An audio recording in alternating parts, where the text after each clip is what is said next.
So I am Alexis Papazoglou, and I'm a lecturer in philosophy here in the Department of Politics and International Relations at Royal Holloway. I joined the department in September. The project I'm currently involved in is entitled Idealism and the Philosophy of Mind, and it's part of a bigger project called New Directions in the Study of the Mind, which is based at the University of Cambridge and is funded by the John Templeton Foundation. The greater project aims at investigating accounts of the mind which are non-reductionist and non-physicalist. Now, physicalism is a philosophical position which assumes that the fundamental level of reality is essentially physical. So reality is ultimately given an account by the science of physics.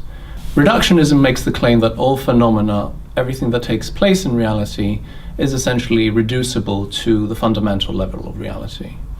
Now, the philosophy of mind for the last 60 years has been dominated by a combination of those two positions, by reductionist physicalism, which claims that the mind and all manifestations of the mind should essentially be reducible to physical phenomena, to the ontology of physics, and to the kinds of explanations that physics offers us.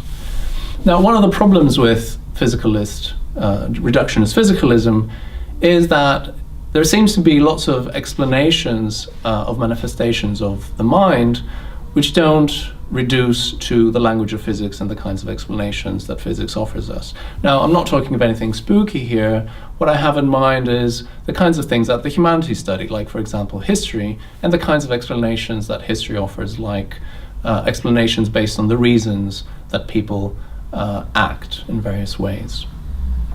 Now, our project is inspired by the Neo-Kantian German tradition as well as the British idealist tradition, both of which sought to defend the autonomy of the humanities from the natural sciences. Instead of starting with the assumption of physicalism, these two traditions aim to investigate and make explicit the presuppositions involved in different forms of inquiry. For example, we might think that physics has as a presupposition that reality is regulated by natural laws, whereas history might not make that kind of assumption. Now, the fundamental point is that these kinds of presuppositions cannot be shown to be true by the inquiries that they themselves belong to.